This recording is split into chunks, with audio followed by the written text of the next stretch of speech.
This is embarrassing. I don't even want to talk about it. What did he do? Like, tell the story. How'd it go down? Just go to like 10 seconds before you got punched in the face. All right, so he was the butt of the joke, basically. He was the butt of a joke. What was the joke? I don't know. Maybe we found a character online that he kind of looked like. Okay, what was this character? It was a nerdy character, dude. Like glasses and all that shit. Okay, you guys like showed him on the phone or something? No, we printed it out in class. You printed it out. It was a computer class. How about that? That's a commit. That's a far higher level than just your phone. You printed out some shit. Printed out some shit in computer class. Right. And how many people were there? there was a group of us. Oh, a whole group of bullies. Yeah, but I guess he picked the weakest link, the fat kid. Yeah. Well, he's smart. He is smart. So there was a group. He could have punched anybody. Any of them. He chose you. Yeah, he said this little fucking. Who I'm held not gonna let the this kid, huh? Who held the picture? Who was? I did. Well, then you deserve to get punched. I said that. I in the know, beginning. but I mean, it's not just that you were the fat kid that he punched. You were the one holding the paper. Yeah. So he just lashed out like, "You cocksucker!" Yeah. Boom. Yeah. It was funny because afterwards, the next day, after I had already gotten my ass beat, or whatever. Yeah, ass beat. Yeah. Yeah. Got laid out. I remember. I think his parents came to school and were like worried that me and my gang members were gonna jump him. Your posse. Yeah, it's like, oh, you kicked one of our friends' ass. We're gonna jump your ass next time we see you. That is so fucking great. Yeah, but that didn't happen, and it's sad because Of course not. I shouldn't have done anything. What was gonna do? Come back Punisher style, dressed up like the Crow? And No, take it out was the me. posse? It was me. It was my revenge. Your revenge. That's what they were scared of. My revenge to him. Like, oh, they're gonna kick the shit out of my son because I beat Anthony's ass. I thought like he was gonna come back like on a crusade just to take out all of you bullies, No. like a Stephen King movie. No. Like Carrie. So here you are. You're at computer class. Mm-hmm. Nerdy. You're kid. trying to get into this. Nerdy kid. Having a hell of a day with you guys. And then you print out this. It was your idea, wasn't it? I don't know. Found dork. Hey, I was in fucking. You print it out. It's some dork. Hey, let's take the dorky picture to the dork face. I was in like. Fucking, And then you walked up to dork face and you stuck it. Like, what'd you do? Like put it up by his head? No. Like look. He was probably 6 or 7 rows back, to be honest. Okay. Shit. I was in like 6th grade, 7th grade. Where were you, in a fucking auditorium or something? Computer class. There's computers and then rows in the back. Got you. Like got it's. you. I like this. Now we got a visualization. Yeah. for it. So the picture was printed, and You don't know who printed it? I'm not really sure. Probably you, but go on. It probably was me. I don't know, Yeah, man. dirtbag. I don't know. I was a piece of shit then. Scumbag. And then, so yeah, the next class was PE, and a little free range in PE. Okay. And so we're in the locker room and whatever, and he comes up and just slugs me, dude, right on the forehead. Right on the fucking floor. Right on the forehead. I had a knot the size of a fucking.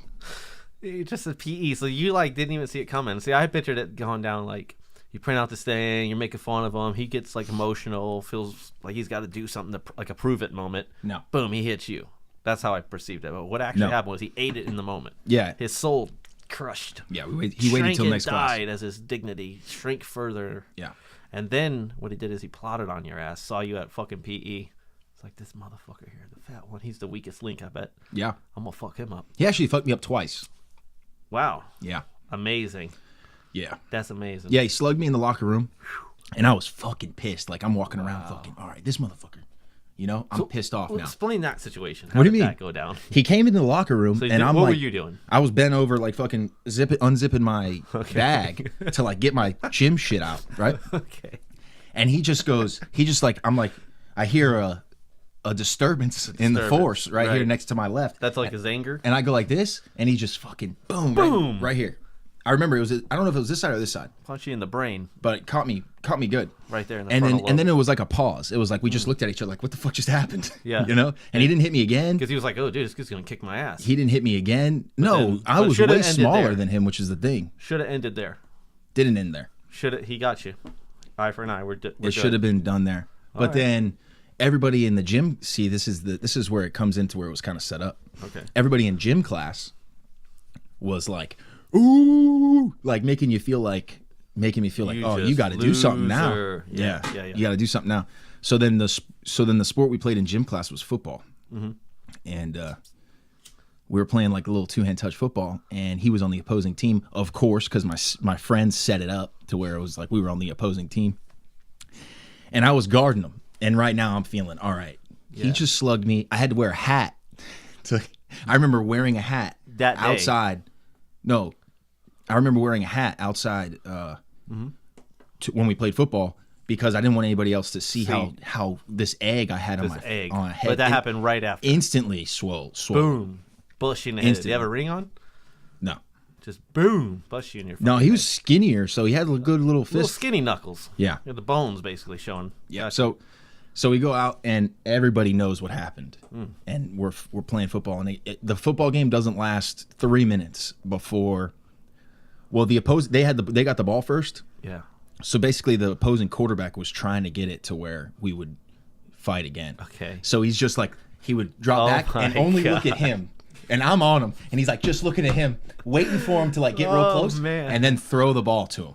That's gold. And it happened probably 2 or 3 times. And then you had to be like, No, I wasn't like that. What were you doing? I went to tackle him. You would have fucked him up. Yeah. A little retribution. And then the third time I went and tackled him, and I got him down. Boom. But as soon as I tackled him, he turned around, he got me in a headlock. A headlock? And good thing my friends were there because he would have choked me the fuck out. He was going to kill you. He killed you on the battlefield. Yeah. So I tackled him, but he ultimately won. Yeah, but here's the thing. He killed you. Here's the thing with that. He killed you. Here's the thing with that. The next day, I was so fucking embarrassed at school. You should be. That it was almost a life-changing deal. You should never even come back. And I cried. I cried a little bit. I'd cry every night. I cried at school. If I was you, I would have left town. Moved to Alaska. You're blowing this up, Wayne. I'd have moved to Alaska. Changed my name. You're blowing this up. Red hair and freckles and shit.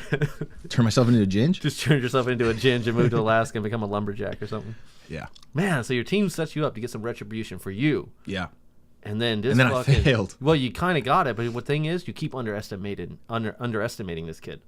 You know? So, like, even with the first punt, you underestimated the fact that he could walk up on you and punch you because you weren't on your guard because you didn't see him as a threat. Okay, fair enough.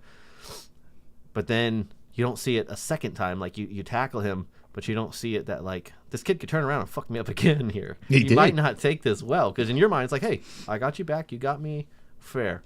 Right? Otherwise, you would have tackled him and then fucking been in a defensive position ready for a fight, but you weren't. I don't understand why I did that. Why did I wait? This is a good thing in a way because, you know, this is like respectable. You know, it's a guy that's like, all right, sir, you want to fight at the bar? I'm not going to kick you when you're down. But the reality is everybody kicks you when you're down. Mm-hmm. So the best thing is just not to fight. Yeah, it was stupid. I was so stupid. It always is. That's amazing. So what happened after that? Nothing. Haven't talked to him since. I mean, after school, like, I mean, there was no more run-ins with this kid? Was it awkward? No, it was awkward. Every time you saw him, awkward, right? Yeah, and the thing is, I was in such a small school that you had the same kids in every class. Yep. So I had him in the same fucking class. He's just looking at you. I killed you on the battlefield. Yeah. Just emasculating you. Yeah. Whew. That's tough. I felt so bad. And I felt so bad for myself because, like, what the hell, dude? So those are great moments, though. Those are great fucking moments. Man, they test your character. And how you come back from that is a big thing. You know, you be humble. You learn from it. Check your ego. I actually wish Don't be a bully again. You learn from it. I actually wish that I could have maybe gone up to him, like, maybe a week or two later and, like, shook his hand and said, absolutely. Hey, listen, it's over perfect. with. Yeah. That'd have been perfect. But, like, I never got the opportunity to. Well, I don't know. I was younger then, so I didn't even think about it. But now, if, like, I was to run into him, I'd be like, hey, dude. Yeah. Remember what happened in 6th grade? Yeah. Yeah, sorry about that. Sorry about that. How you doing these days? Yeah, he's probably worried about my health. He's more like, than thank I'm you. his. I was just about to go shoot up a school, but thank you, man. Hey. Yeah. He goes home. He gets rid of his guns. I think I saw him recently. I didn't see him recently. Maybe a couple years back I saw him. Is he a big guy? No. So he'd kick his ass now, pretty much. No. Oh, yeah, probably. Well, I've been doing some training, so. Yeah. I was totally not trained at all then. Mm. So, that's great. I'll tell you about the time I got my ass kicked. Didn't you say the N-word? No. Hey, don't bring that up. Why you gotta make me look like a racist, all right? You said that last podcast. No, I edited that out. Oh. But now I have to fucking talk about that. No. Great. I'm sorry. No, it's all right. Go ahead. So there I was, calling black people N-words. Now, let me tell you about the first story, though. So I'm like fucking 9. I'm riding my bike, new bike. Actually, no, let's go back from my very first ass kicking. I'm 6 years old, got a brand new bike with a horn. Burp, burp. I'm riding around the fucking block like big shit, you know? Maybe it probably wasn't around the block, probably like 3 houses down and back. Felt like miles to me. And I remember I come around this, I went up a few houses, and these kids were sitting on their porch, like, I don't know, like a fucking gang of these kids. This is in Detroit. You know, rough neighborhood. This is in Detroit. 8 Mile, motherfucker. And these like 9 kids are sitting there, and they're way older than me, maybe twice my age. Right. And I pull up, I'm like, hey, check out my bike. Beep the horn. Pretty cool, right? Oh yeah, that's pretty cool. They jump off the fucking the porch, surround me. Kid punches me in the face. Boom! I fall off the bike. I'm laying there getting kicked. They're just like kicking my ass like some kind of British gang from the 70s. Just fucking like, get him! And then the one kid, he picks up my bike and he throws it on the ground and he breaks it. And then he breaks my horn. He's like, ah! He says, he's like, what color? Twisting on this horn, huh? What color were they? They were white kids. Oh, really? Yeah, they were white kids. In Detroit? Yeah. I think so. I don't remember. You don't remember I don't the remember race? it being racially charged. I just remember getting my ass kicked. I don't know. I was like 6. I don't know. I think they were white, maybe Hispanic or something. Maybe they were mixed. You had no idea who they were at all? No. But I just thought, I'm going to roll up on my bike, and they're going to be like, hey, cool. And I was like, look at this horn, man. Because for some fucking reason, this fucking... Look at this horn. This horn, it had like the black rubber burp burp thing, and then it was like a big like fucking... you know, horn, like golden horn at the end. It was big, it was gaudy, you know. I thought it was the coolest thing. I was like, hey, dudes. And they're like, cool. They like played like to my friends, like, cool, dude. Beat the shit out of me, kicked my ass. And then I remember I was like getting my ass kicked. I was like, And then the kid picked up my bike, and I was like, no. And he threw it down, and the horn broke. And I was like, no. And then he fucking yanked it, and he was like fucking yanking it off the fucking handlebars, and he broke it. And he like breaks it right in front of me, like, kush. Like, welcome to Earth. Welcome to life, little man. They didn't even want the bike for like, themselves. Who are you? What? Yeah, they just threw it poof, in the fucking sidewalk and was like, and went back and sat down on the porch. What? So I get my ass kicked. I'm holding this bike and my horn, and I drag it home. Defeated. They didn't even want to steal it. No, they just wanted to kick my ass. They saw that you had it? They saw me have one little fleeting moment of happiness. They had to destroy it. That's the story of my life, man. They went back to playing dice story of my on life. The stairs. Everybody that sees me happy has to come try to take it from me. I don't know what that's about. You tell me. Senseless violence after senseless violence. I go home. I get in trouble. What? Your bike? And my dad kicks my ass. I'm like, okay, cool. So wow. That's like getting your ass kicked and then getting beat for it. That was the double at the end that made it all worth it. Yeah, so fast forward. Did you get a learning experience from that? No, nothing to learn. I just learned that the world's a piece of shit for much at an early age. I was like, It's like being a little fish and you're like swimming and then like a shark tries to eat you or something and you barely escape. You're like, fuck, there's sharks in this thing? What is that thing? With teeth and it's big and it comes at me. I thought it was just all like schools and cool fish. So I learned then, no. Evil little fucking kids these kids were. May their souls rot in hell wherever they are this day. No, they were good kids though, you know. So sure. So then, anyway, I'm about 10 years old, living in Miami. Another shithole. Another situation where I'm on a bike. I'm riding this brand new BMX. I've never put these two stories together until just this fucking moment where I realized both ass whoopings took place on a bike that I happened to really like. That was really nice. It was a brand new bike, which when you're poor, that's like a big deal. You know, you usually get like Goodwill bikes or free bikes or whatever. This is a brand new bike, you know? No horn this time. I think it may have had a horn, but it was a ching ching. That horn with the ching, ching, yeah. With a thumb. Little spring? Yeah, it's like a little round spring thing. Action. Bing, bing. I think I had one of those. Fucking same situation, man. I'm driving around. These fucking kids pull right up on me and their bikes. I remember to this day, the leader of this little Wait a fucking... second. These were Mexicans this time. Wait a second. Go on. You got a bike. Yes. And this gang of other bikes pull up on you? Yes. Like a Mexican biker gang. Bicycles. Bicycles. So... This is like... I see them coming from the woods, right? They come out of the woods. Like, I don't know what the fuck they were doing. Some sacrifice or something in these woods. And I hear them like, hey, look at him. I was like, oh, shit. So I'm already like, I turn and I just start wheeling back to my house. I'm like, okay. I don't know. I'm already learning that the world's a dangerous place at this point. So, and these fucking kids, they're hauling ass up to me. I'm like, oh, man. I don't want it to go too fast because then, you know...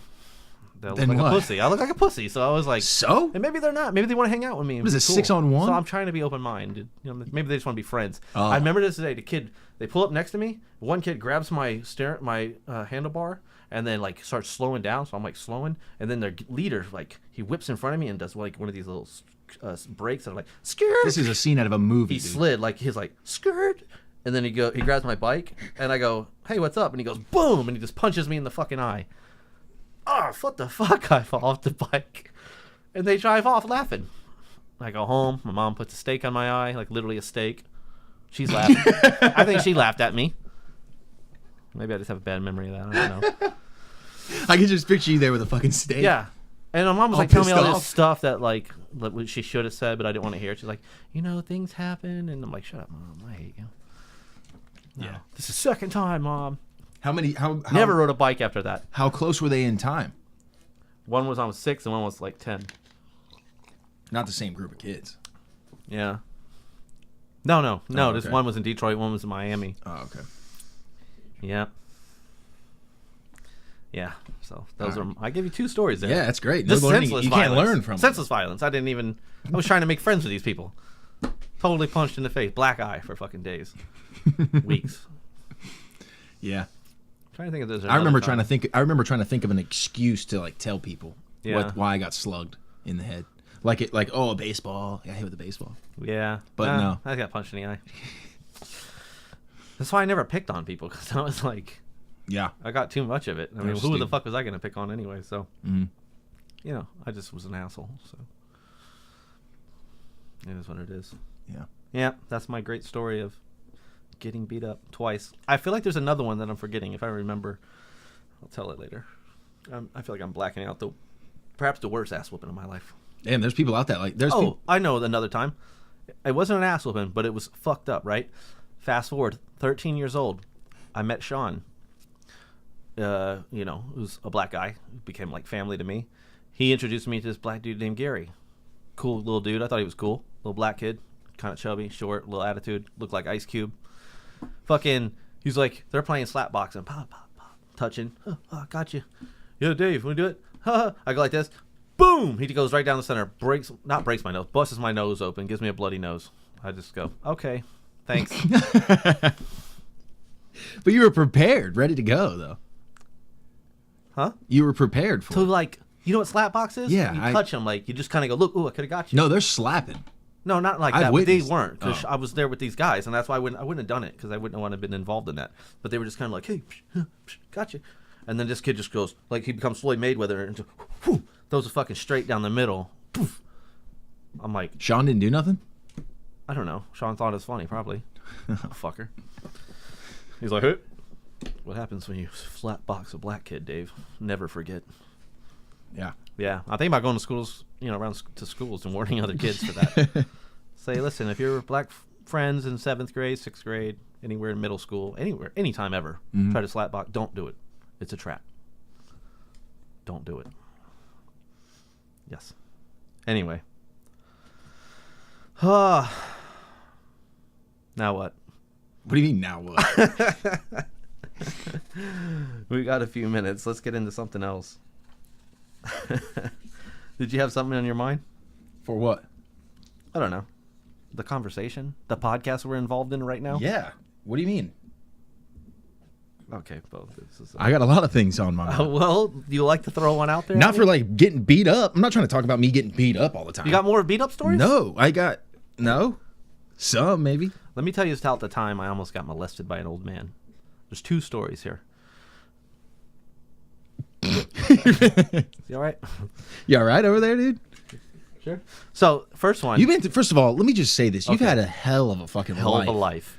You've been murdered once almost. Almost. Beaten up. Multiple times. Beat up multiple times. 3 times almost. Pretty much, yeah. Betrayed every time. Never by been kindness. able to have a bike. Never came. Ever. No. Matter of fact, I got a bike years later. Black kid stole it. Now. Stole it while I was eating breakfast. Watched him drive off on it. See ya. Have fun with that. That was a $200 bike I'll never see again. Now I'm about to hear about some stories about you being molested. Almost. Allegedly. What do you mean almost? Allegedly. How do you almost get molested? I don't have time. We only got a few minutes left. I'll try to get into it. So here's what happened. I was living in Houston, Texas at this time. And living in this apartment complex. I was running around with my friend. We were living with like these roommates of my mom's, and She had a kid that was like 16. He like anyway. We met this old guy. I used to hang out with this little 16-year-old. He skateboard, taught me how to skateboard and shit. I'm trying to remember this now. I met this old guy. He was like, "Hey, you want a soda?" And I was like, "Sure." And I was kind of following my friend Eric. And he's like, "Yeah, he's okay. Come on." We had a soda. The guy he would always have his door open in this apartment complex, and he'd be watching cool movies and shit. "You want to watch this? Come on in." And we were kind of like, at first we'd just stand by the doorway, and no, we'll see you later, sir. We'd leave. And so over time, we kept coming more kind of like Michael Jackson-ish. We got a little more accustomed. He kept giving us sodas. You want some candy? He always had something, you know. Before you know it, you're sitting on a couch with this guy. Now, this apartment complex, there's lots of people upstairs, downstairs, all kinds of buildings. And I remember, like, my friend Eric, he was like, he just wanted this old guy's car. So he kept asking him, like, "Hey, can I get your car? Can I borrow your car?" He wanted to go bang some chick. You know, he's 16. Old guy gives him his car. He leaves me there with this old guy. I'm supposed to be hanging out with him. My mom thinks I'm hanging out with him. You know, it's dark out. Old guy gets up, locks the door. I'm sitting on the couch, like, with a soda, like, okay, what's about to happen here? How old are you? I was 11, maybe. We just moved from Miami to Houston, so I was probably like 11, 10, 11, maybe 12. And you've been in Detroit. Yeah. You've been in Miami. Yep. Now Houston. Now Houston, in this chronology. So anyway, this weirdo old man, he starts crying at the door. And he says, "Dave, you know I love you, right?" And I was like, oh. I just remember getting this, like, feeling, like, in my pit of my stomach, like, oh, what is this? Like, not comfortable with this. What are you saying these things to me? And he starts crying. And he says, "I'm just very lonely. I don't," and then, all right, so I'm going, okay, I'm sorry. He's like, "I just want you to hang out with me. I swear, I'm not weird. I'm lonely. And I just, you know, you want a soda? You want some popcorn?" I'm like, "No, I really got to go. I got to get home. My mom doesn't know." No, please stay. You know, please stay. And then he goes, he sits on a couch and he says some weird shit to me about, like, love and, like, you know, like, I don't know. Like, he was heading toward a very sexual area. And then he said something like, I got freaked out, right? So whatever he said, I can't remember exactly what he said, but I remember it triggered me. And I was like, all right, I gotta get the hell out of here. And I jumped up and he goes, "I'm not trying to touch your wee-wee." That's what he said to me. "I'm not trying to touch your wee-wee." So he started talking to you about love, and then he instantly went to wee-wee? wee-wee? Went to wee-wee. I remember he said the words wee-wee. Because I almost thought it was funny. He said, "I'm not trying to touch your wee-wee." I was like, that's a good one, wee-wee. It's a funny word. No, but yeah, he said, "I'm not trying to touch your wee-wee or anything. I'm just lonely. I just want someone to hold me or something." And I was like at the door, like, let me out. And then I remember my friend Eric came back, and he just felt like, this is off. I can't leave Dave here. And he came back like a fucking soldier. Boom, boom, boom on the door. Got the door open. He grabbed me. He fucking yelled at the guy. He's like, "You fucking get away from him, you little sicko. What the fuck is this door locked for?" And he's like crying. He already sees the guy's crying. He's like, "What the fuck, dude?" And he grabs me, and we haul ass, man. And we went and called the police and everything, and I went back and fucked him a few more times. But we're going to take a break. We'll be right back.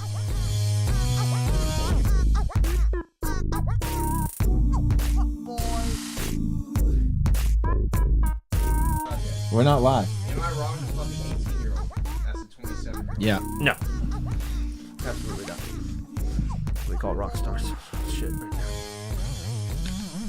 It's legal though, right? It's legal. Go ahead. It's legal, it's ethical, it's moral, and it's ballin'.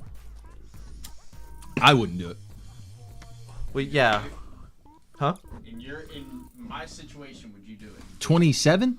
Yes. He's almost 9 years. He's 9 years older than this chick. I know it's Who cares? weird. That's why I'm asking your opinion.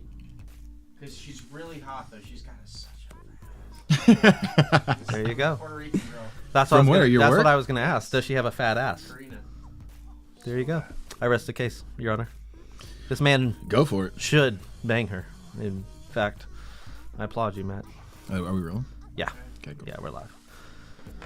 So, I'll ask both of you this. What would you do if you had a girl that peed with the door open?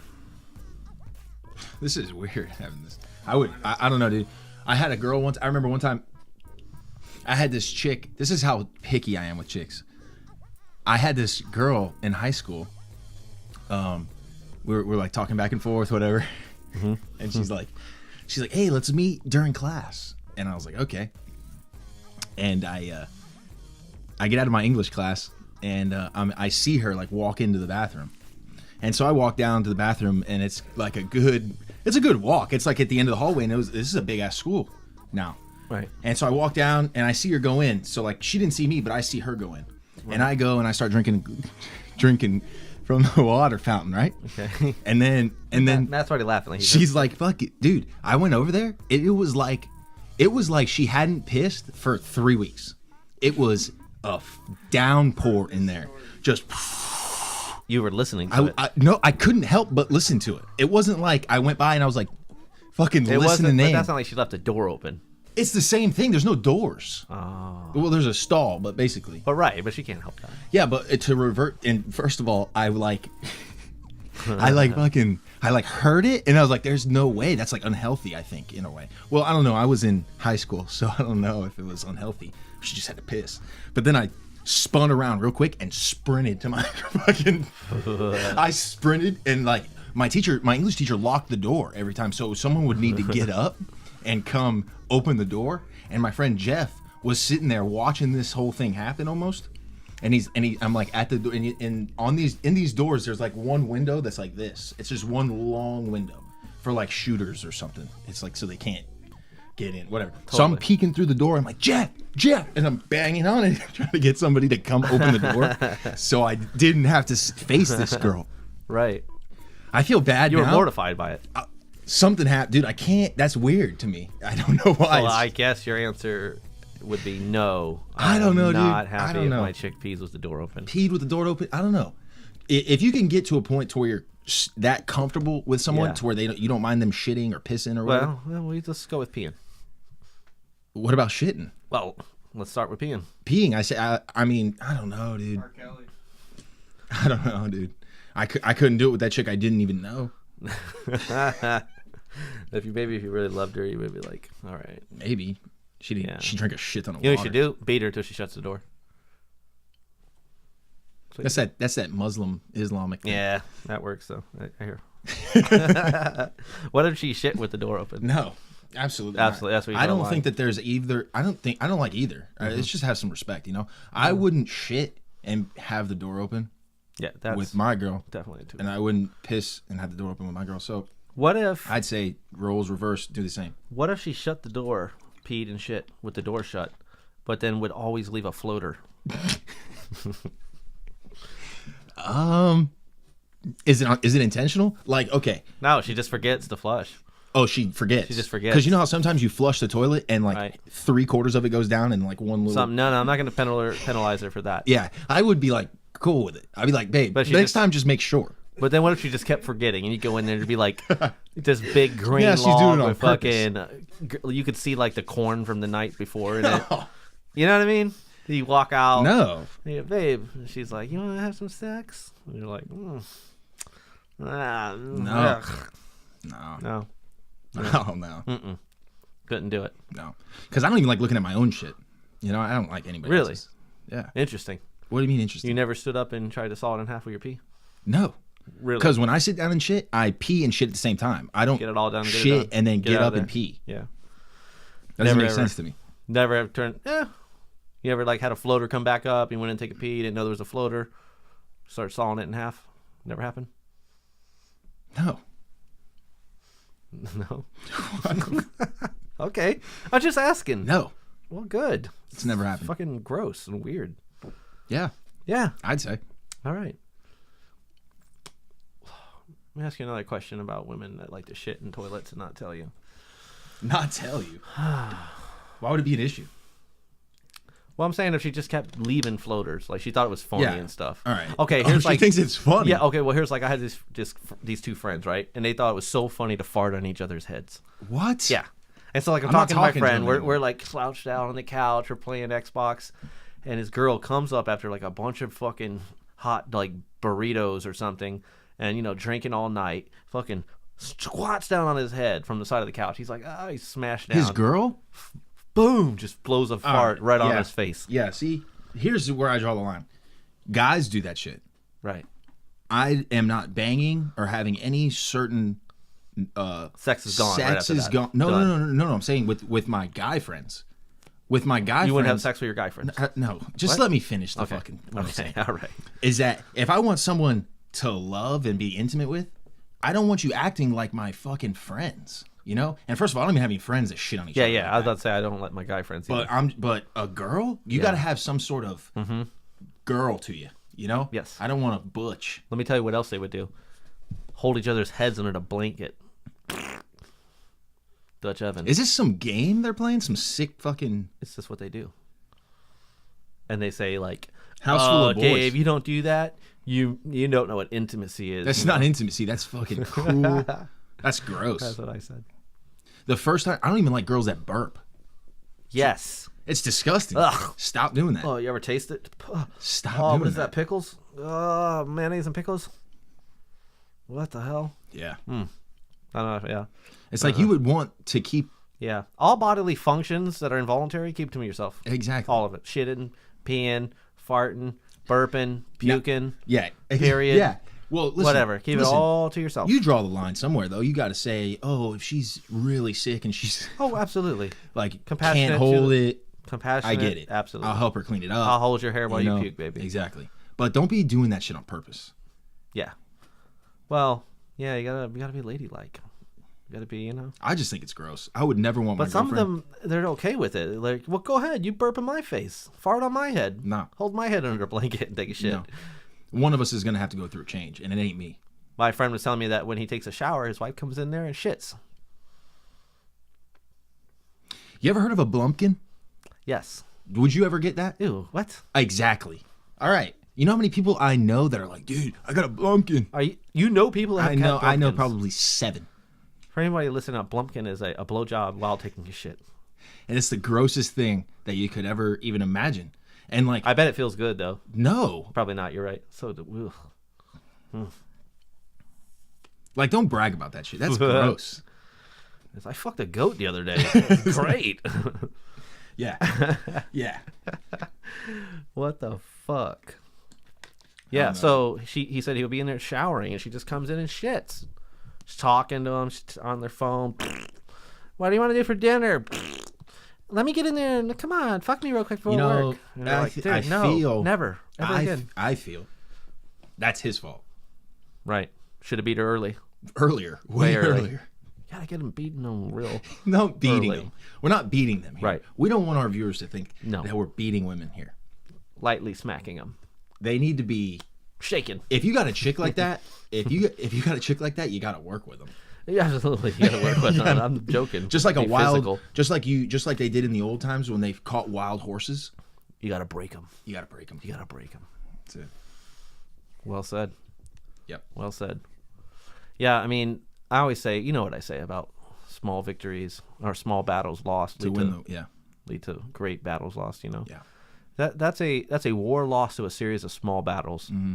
So at one point, she came in while you were showering, and she was like, "I gotta hurry up. I gotta take a shit." And you go, "No, what are you doing? No fucking way. Hold on, I'll be out in a second. No, I can't wait. I'm doing it. No, what are you doing?" And she just sits down, and you're in there like, "Oh man, what the fuck?" And start smelling and shit. Now that's the battle. That's a battle you're in. And you're in the battle shower. now. You're in the shower thinking, "Am I going to lose this battle or am I going to win it?" Am I going to retaliate? They just fired a cannon on me. Yep. A shit cannon. My way. What am I going to do? You gotta go out. First, you asking me what I do? Yeah. I'll tell you what I do. But go on. What I would do is first, while she's shitting, open the curtain. I'd look at her right in the face. I say, "Are you fucking kidding me?" Are you fucking kidding me? I love that. Then, Direct eye contact. Then she goes, "What? What?" I'm stupid. I What? said, This "Are you?" wrong? I'm gonna do it twice. I'm gonna say, "Are you fucking kidding me?" Are you fucking kidding me? Are you First si- you say, "Are you kidding Are you me?" sick? Are you fucking kidding me? Yeah. Is the next Throw another elevation of fucking. that. Absolutely. Emphasis on the fucking. Then you say, "Are you sick? Yeah. Sick in your fucking head? What are you doing? Are you sick?" Yeah. And then she goes, "No." And then I say, "All right." And then I get out of the shower. I wait till she's done. I'm not trying to look at any of that. I be like, "You flush? You done?" You good? She leaves. Okay. I get out of the shower. I'm not talking to her Okay. till she comes and talks That's to very me. mature. Here's what Not I would talking do. to her. One of two things. A, I grab the curtains, I break them off, I cradle her head, and swoop her up in one like a fucking Santa Claus with a package of, a bag of gifts, and I just take her out of the bathroom and put her down. What if she's still pooping? It's gonna be a shitty situation, then, isn't it? For her. Second thing You're I might naked do the whole time. Second thing I will do. You take her outside? I just take her outside the bathroom door and leave her in her little bag of shit, and say, "No, not here." But then she didn't not flush. here. She didn't flush though. So now you got. Oh no, I'm gonna catch her so fucking fast that it'll be before she shits. That she didn't And poop at all? mid shit, swooped up like a fucking the Grinch who No, stole Christmas. this shit was she went and as soon as she sat down, it came out.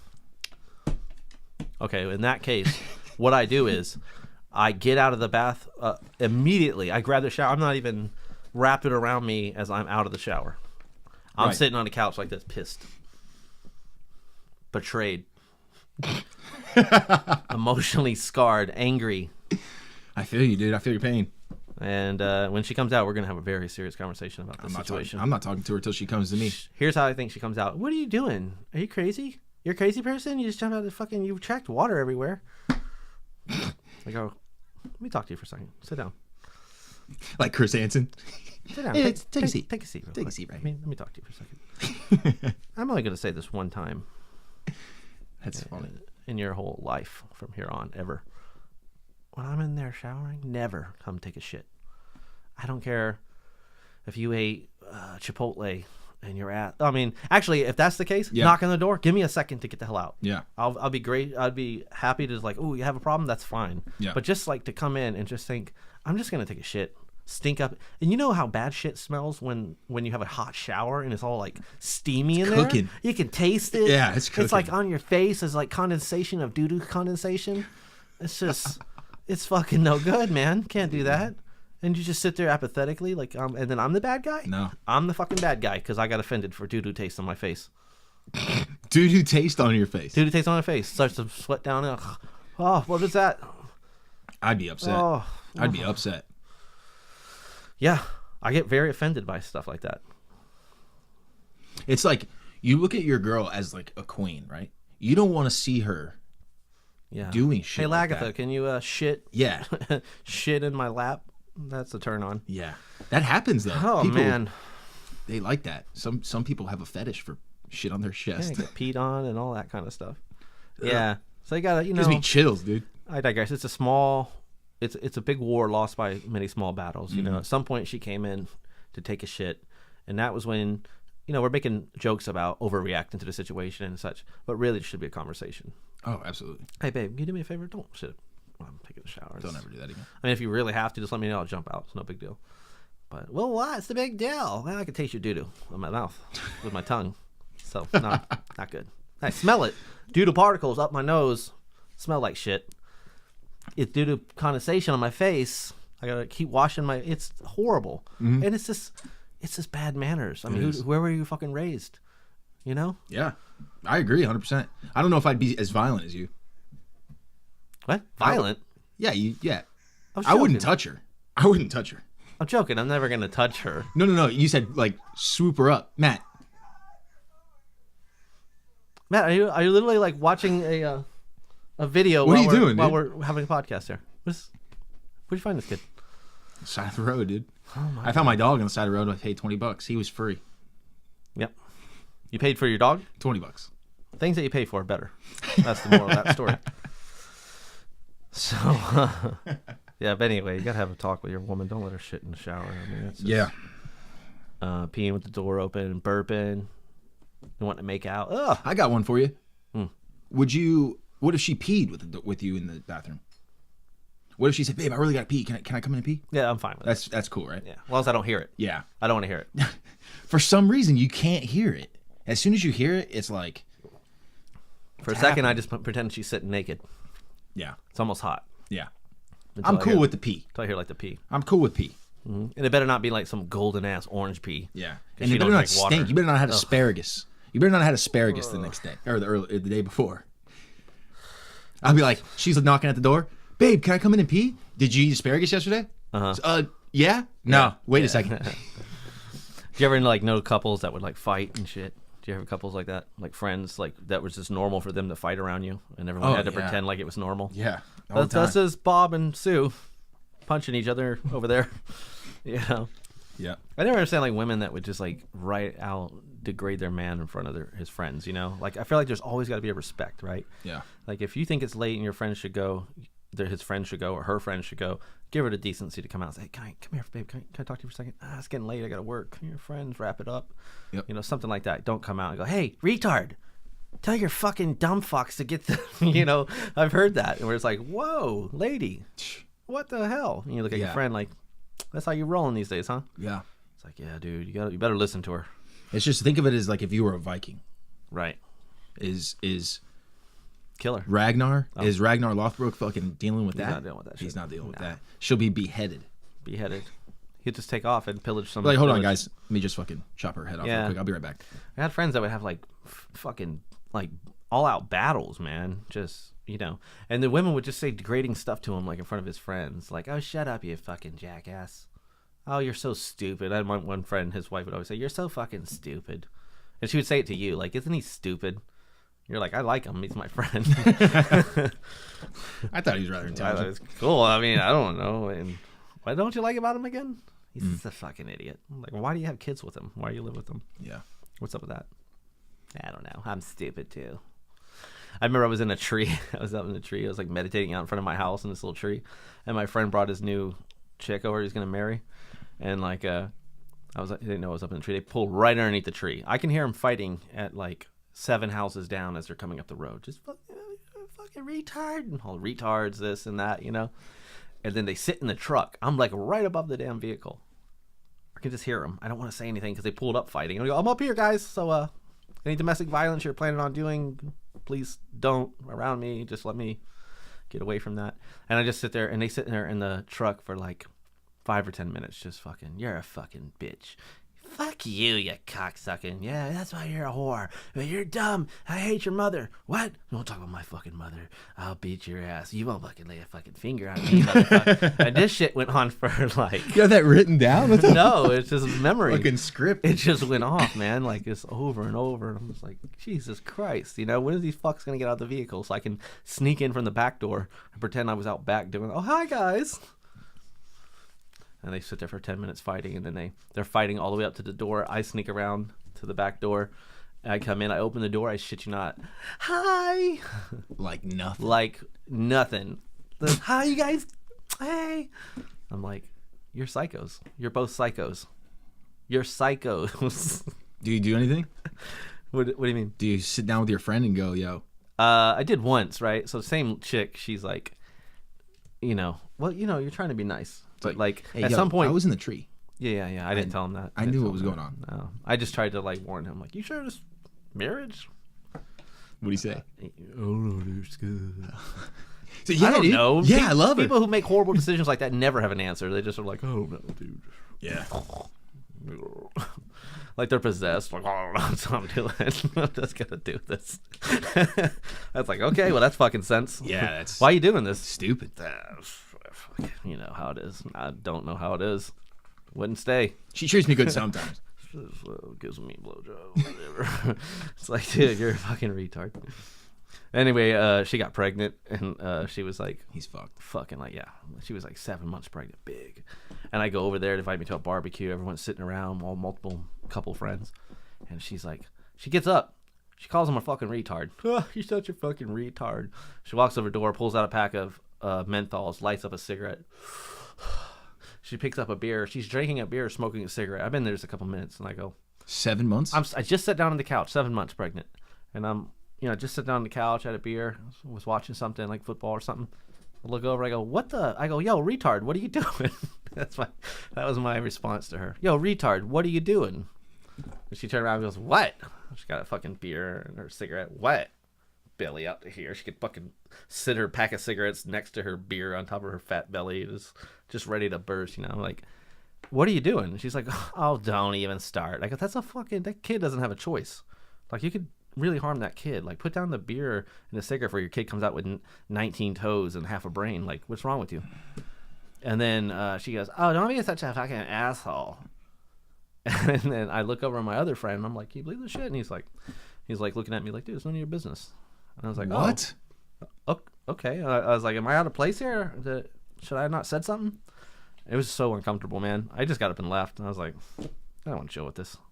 What are you doing? And Yeah. everybody's just cool with her drinking and smoking cigarettes right now at like 7, 8 months.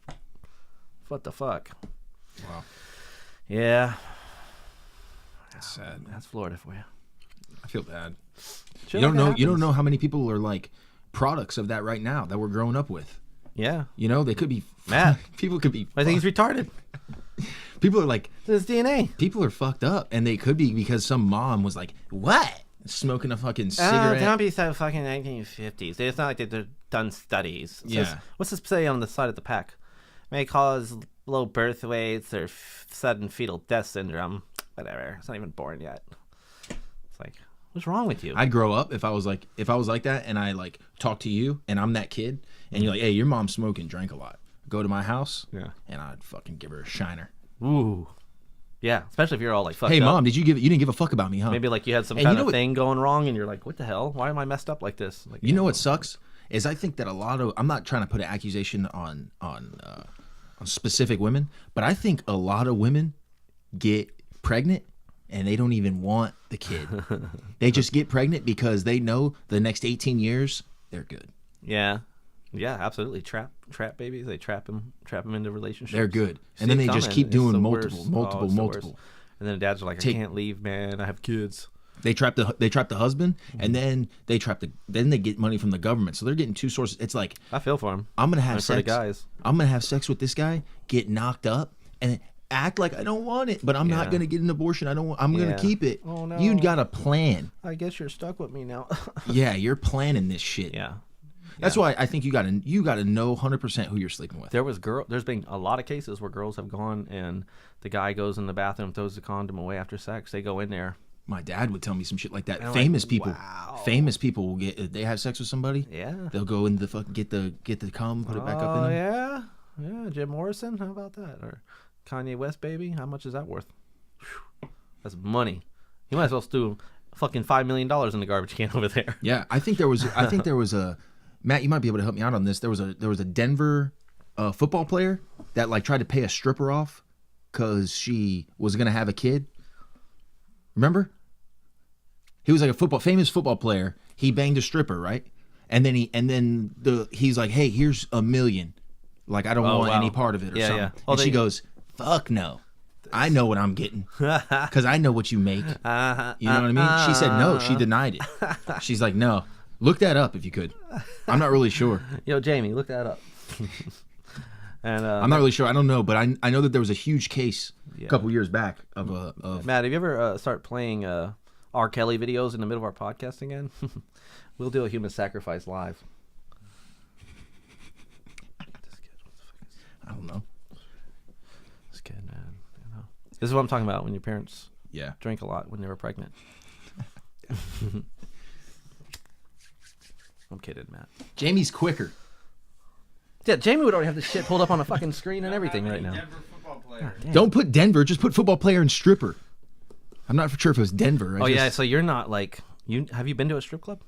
I have, and ugh. Oh. I don't like strip clubs. Yeah. Why not?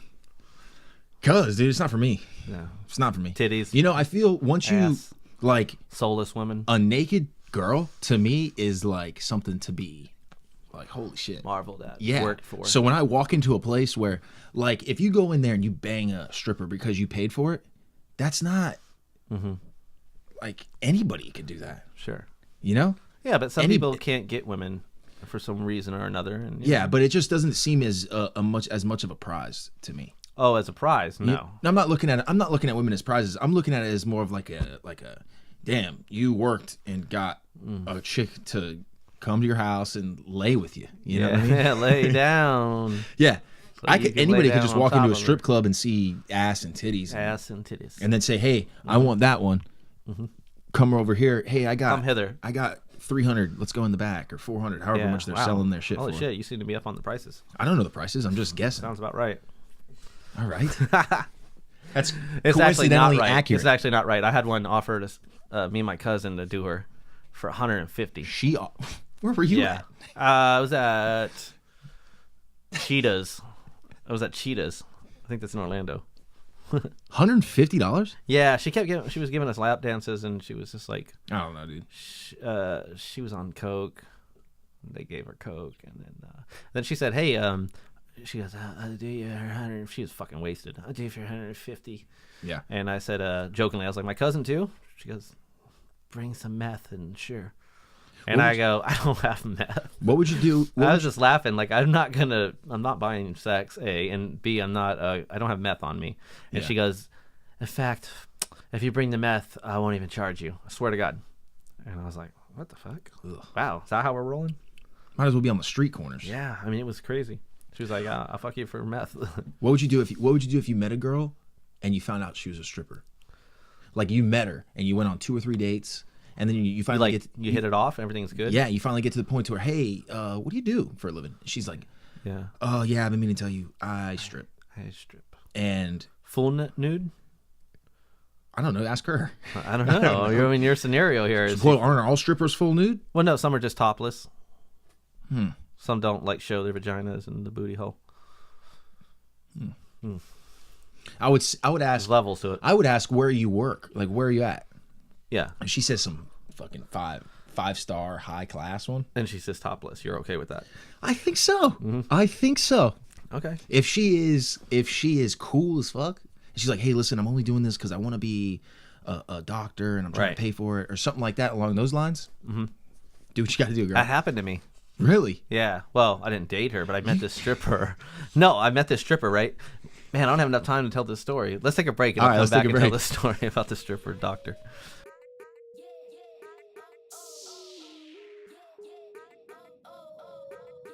I was thinking, like, the difference between guys and girls, and I was like, yeah, girls got like their periods, and that can be really embarrassing for them when they're in school and everything. But I was like, but guys, we had to go through this like awkward insta boner thing. It just could happen any fucking time. Yeah. Probably happen about 10 times a day for just even 30 seconds or something. Just boing for 30 seconds, hard as a rock. So hard it's like hurting you. You're like, oh fuck, Yeah. what is happening?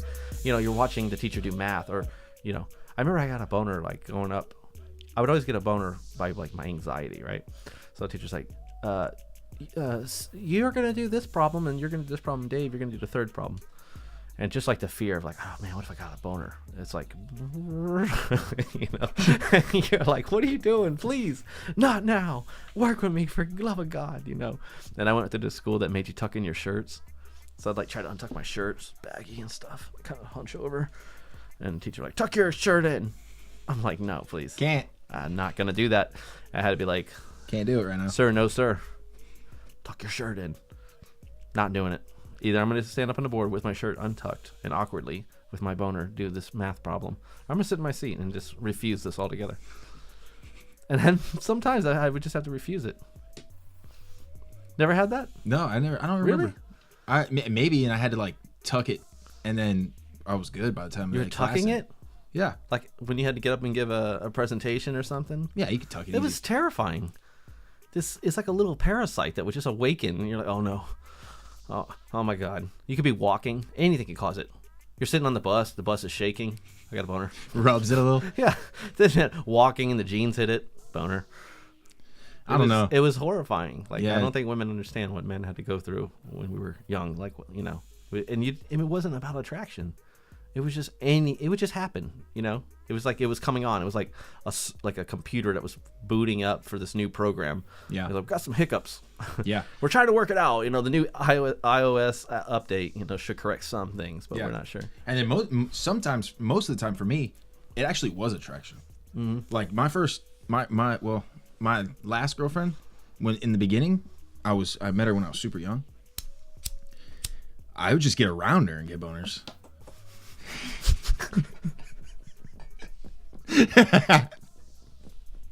Just like, you know what I mean? Yeah, I know what you mean. Yeah, dude, that happens for guys. Don't sit here and laugh like it's some fucking just unknown got- disease, dude.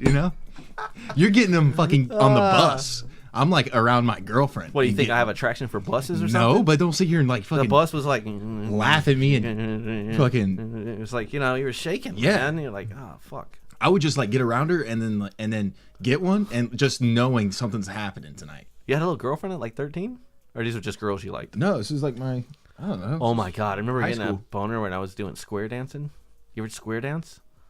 No. I lived in Texas. They would make a square dance in school. That's the one where you like Yeah, it's like PE. shoot your legs up. And you do and all this shit. Yeah, we'd form a square or like a circle, and we'd all hold hands, and we do this little fucking. I don't know what the point of it was. shit. I have no idea what hillbilly nonsense did this that was. shit. But it'd be like shirts tucked in because everybody had this tuck your shirt in principle.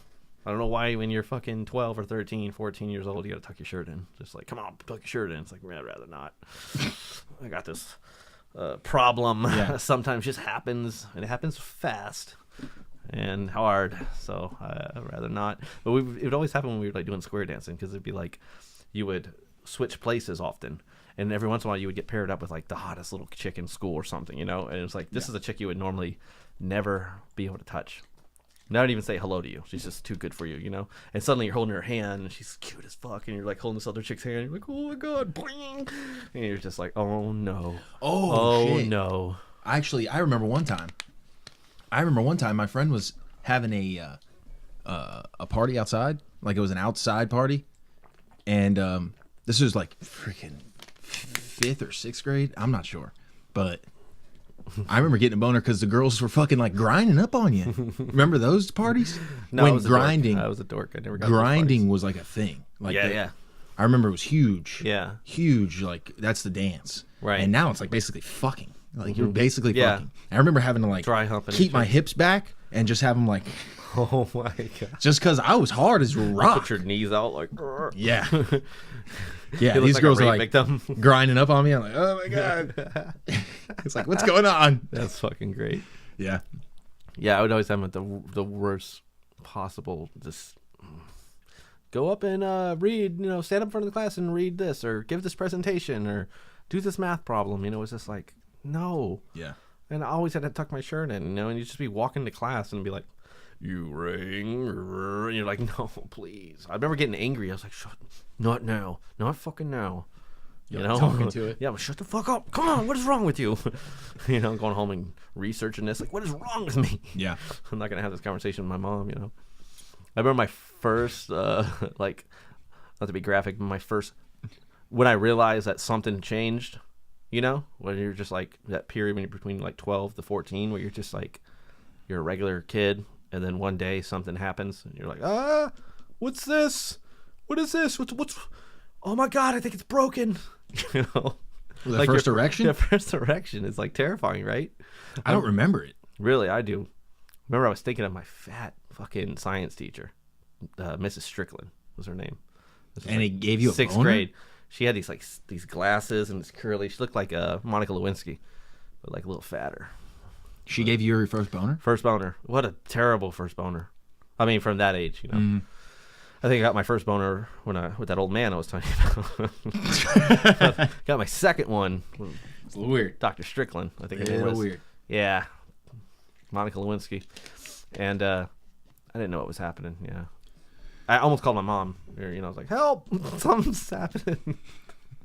I didn't know. Nobody prepared me. Could you for this. imagine being your mom? Nobody prepared me for this. Could you imagine being your mom in that phone I call? had this appendage that just hung around normally, and then one day the motherfucker got rigor mortis. I thought something broke or something. I thought something happened to it. Yeah. I was like, "Oh my God, what's going on here?" Yeah. Yeah. Oh my God. Oh my God. Yeah. And I feel like the first time you come, it's all downhill after that, right? So like the first one is just like the best. It's like heroin, and then after that, it just gets a little bit less. Yeah. And then next thing you know, you're like, I think there's a tolerance for it, though. I think you can build a tolerance. Like if you're jerking off, if you're a guy, you're jerking off every day, and Yeah. it's like a planned thing. It's not good. Mm-mm. It's like No, no. now it's become like a ritual. absolutely. And they say if you start having like any kind of erectile dysfunction or your sex life, it starts to go into shit with your old lady. The first thing they ask you is if you're watching porn and how much. And almost always it's too much porn. Oh, yeah. It desensitizes you. It makes it weird. How if there was 100 chicks in front of you, Mm-hmm. how many of those chicks you think watch porn? Like if Oh, you're doing a man. percentage, because every dude watches porn. You can't say that two chicks watch porn out of 100. I don't know, 1. 2%. Really? I would think. You think it's that low? Oh yeah, yeah. What? Yeah, women don't watch porn. First off, they don't need porn. They can make porn whenever they want. Easily. B, they're just not. Most of them are not attracted to it in the same way like that. Like it's not visual self gratificating thing for them. It's like they want emotions and like some feelings, and the guy that notices them and treats them right and makes them feel special. And it's what is it? different thing. Testosterone? We just have more testosterone, so guys want to watch porn. We're horrible creatures. Yeah, but okay, we're nasty, vile creatures. All men are horrible then, because every guy watches porn. You can't. Oh, not every guy. Okay, 98 of the 100. It's like, yes, it's the exact opposite. That's exactly right. Well, they've done studies on like female porn, because there's a market for female porn, and then male porn, and it's like it's very skewed. Yeah, that's why there's not like a Playgirl magazine. Well, there was at one point. It didn't do well. A lot of that stuff didn't do well. It's like there's not a market for it. Nah. Yeah, women don't need it. Yeah. Yeah, having a penis is a terrifying thing. I guess. It's a problem your entire life. This little fucking thing. It's like a shitty roommate or something. It can get you into some shit. Yeah. Yeah, it gets you in a lot of shit. Gets you in a lot of shit. A lot of stress. Ruin shit. Embarrassing. Not literal shit. I'm talking about. Get you in little shit too. It can do that. Could. If you're trying to do that. Yeah, man. Yeah, I don't know. Sometimes I always wanted to know like how many chicks you think watch porn. I don't think many at all. So not many at all. And if they do, it's like a blue moon thing. It's not like they crank 1 or 2 out a day. Yeah. I think I don't think it's that high. It's like I haven't had sex in 3 months. I got to do something. Well, they're like the kind of creatures too that they don't even need it. They could just be like put on a Bradley Cooper film or something and just like woohoo. So girls don't need to orgasm, like, because I know guys have to. Guys, if you don't go, you'll have wet dreams. Nocturnal and shit. If you don't jerk off, yeah. you'll have like random. And I've never had a wet dream. Another example that why men suffer with their penises that women don't. Wet dreams are so fucking weird. Think about this. Think about this. The wet dream thing. You're literally thinking in your dream so much that you're having sex. You're thinking that you don't even need another person to have sex with. You can think about it and have it in your brain and trick yourself into coming. And the thing is, you're not even touching your dick. There's no jacking. You're just thinking. Nothing. You're just like this. Yeah. You come. I've never had one though. Really? Never had one. I think I jerk off too much, to be honest. Even when you were little? Because when you're little, you don't know what it is, and like you'll just like wake up and you're like, "What happened here? I pee?" I don't know, dude. What's going on down here? Yeah. I think I had an accident. That's literally like a chemical thing. Yeah, chemical absolutely. Thing in your brain. And then it can get real confusing in your brain.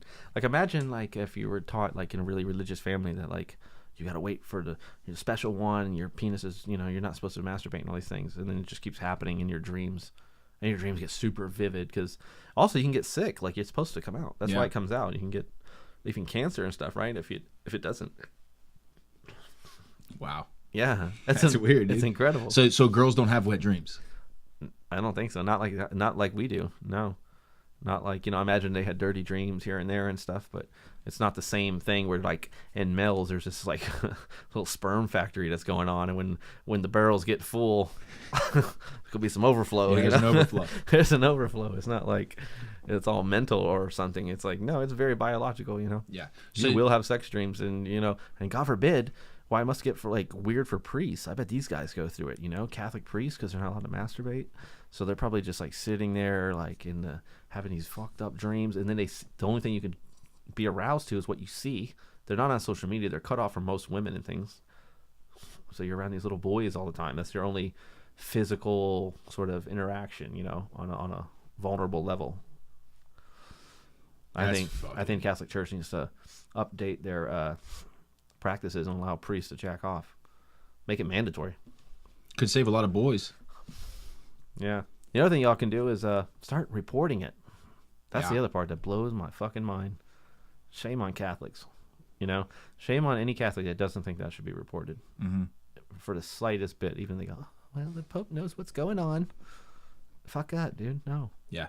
They believe in second chances so much that they don't want to and they don't want to like, because I feel like you put them in you report them, they're not going to get a second chance through the actual justice system. Right. If you report them and it's true that they've been molesting kids and they're not Michael Jackson, they can't get out of it. They can't pay anybody off. They're just a Catholic priest. Sure. You report them now first of all, I think as soon as a priest convicts another priest or says another priest is doing this, automatically everybody's freaking mindset of priests molest little kids comes true. So it's almost like they're admitting that this shit's going on if they report it. Right. You know what I mean? So what they do, they just keep it under wraps. They say, hey, head down to this one. Well, they believe in a higher order, that God is the higher law. Oh, so that's the justice for them. God will take care of it. And they really believe that. God will take care of it. It's kind of convenient, right? You don't want to lose your best. It's like if Walmart had managers that were fucking at a crazy rate molesting children that worked for them. And they're like, these are our CEOs or our, our top guys. Like, how many of these guys can we lose? This is starting to become a problem for us. Then it becomes in your best interest to sort of, let's just send him to another Walmart. Yeah. But he molested 4 children. I know. And then another thing about this whole situation is so many people are scared to talk about it.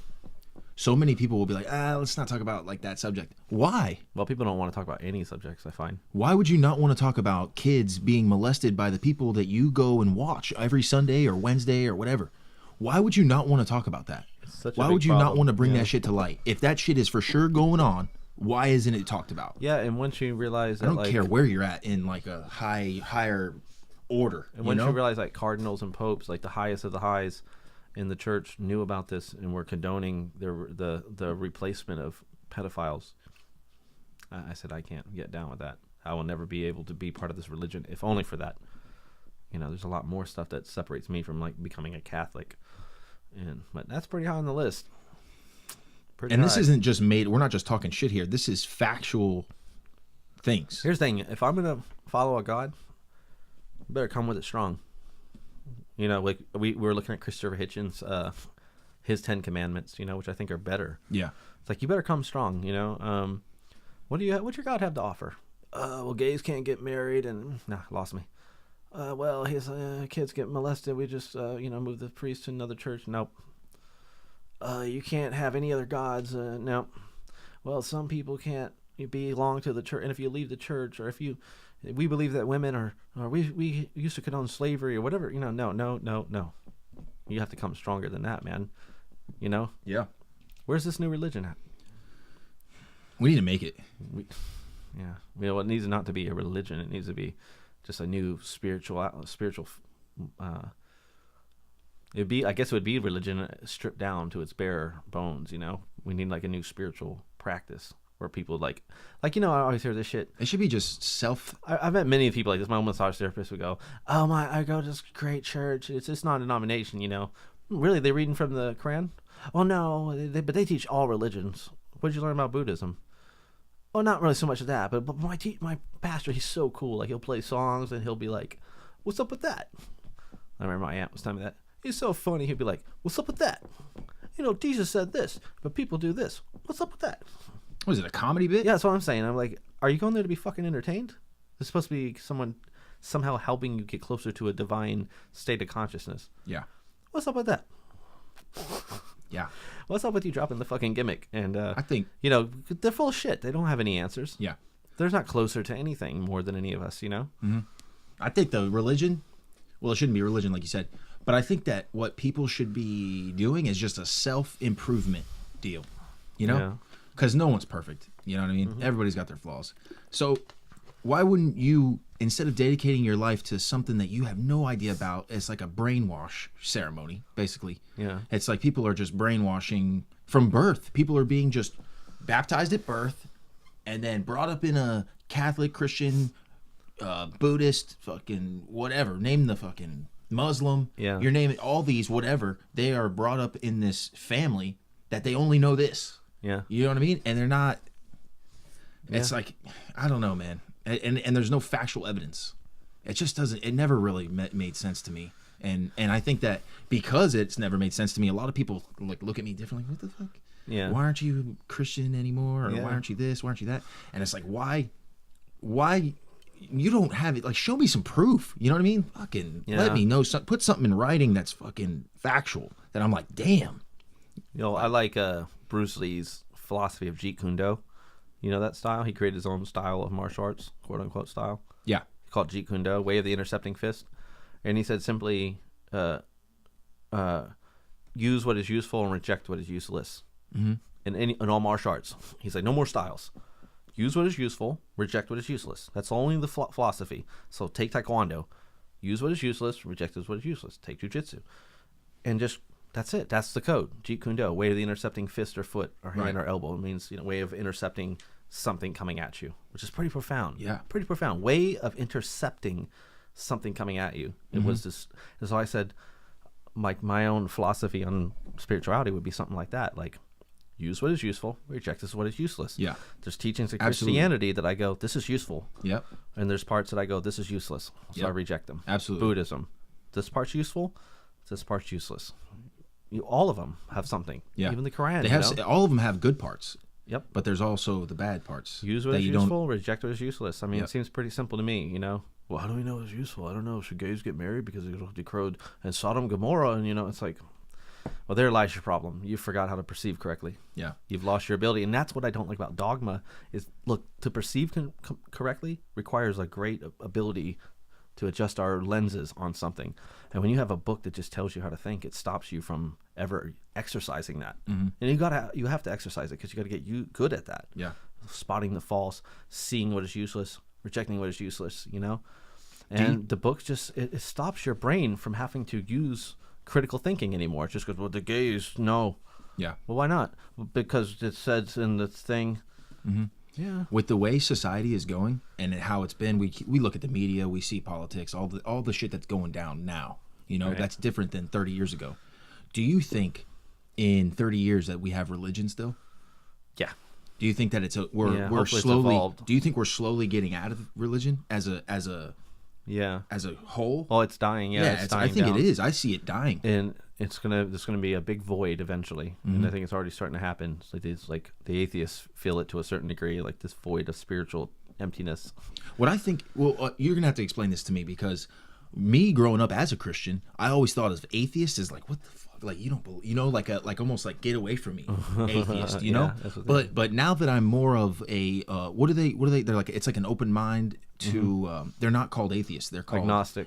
Yeah, Could be not. I don't know either way. Exactly. Atheists are sort of just saying, I don't believe in anything. I don't believe in it because there's not enough evidence for me to say that there is. Well, look, just here having this conversation when you break it down, and I know we can explain it scientifically, but there's some of us that still look at it, even with all the explanations of accidents and Big Bang and everything, and we still go, but this is fucking phenomenal. Yeah. Like, and then there comes this thing, should we redefine this experience and just call that religious or spiritual? This is, like Einstein thought, just like recognizing profoundly the sake of being alive in this short fleeting existence, like, and having this, he believed in like a sort of a higher consciousness that arose out of that. And to him, that was something, he said, that was the closest I got to being religious or spiritual, Fuck, that's enough. That's enough for me. So I mean, that's enough to, I think, help push humanity forward. Yeah. Right? Because you're tapping into the source. We're not articulating it, but we're tapping into something profound. I want to be alive. It feels good to be alive. I'm so thankful for this amazing journey and this short little ride, as up and down as it is, From there, good things can come, as far as like, I want to do good and I want to love people and I want to create good things and take care of this earth and take care of my body and take care of other people. And I don't want poor people to, I don't want them to be poor anymore. I want to help them out and feed people. And I feel like all this goodness comes from that, Just imagine, like, okay, so you pick a religion, right? And then you die. Yeah. And now whatever happens. You get there, oh man, I was right. It's almost like I died to find out if I lived my entire life was a lie or truth or not. Yeah. You know what I mean? It's like I'm a Christian my whole life and then I die. Yeah. What if there isn't a holy gates? There isn't the gates. There isn't this. What if there's just nothing?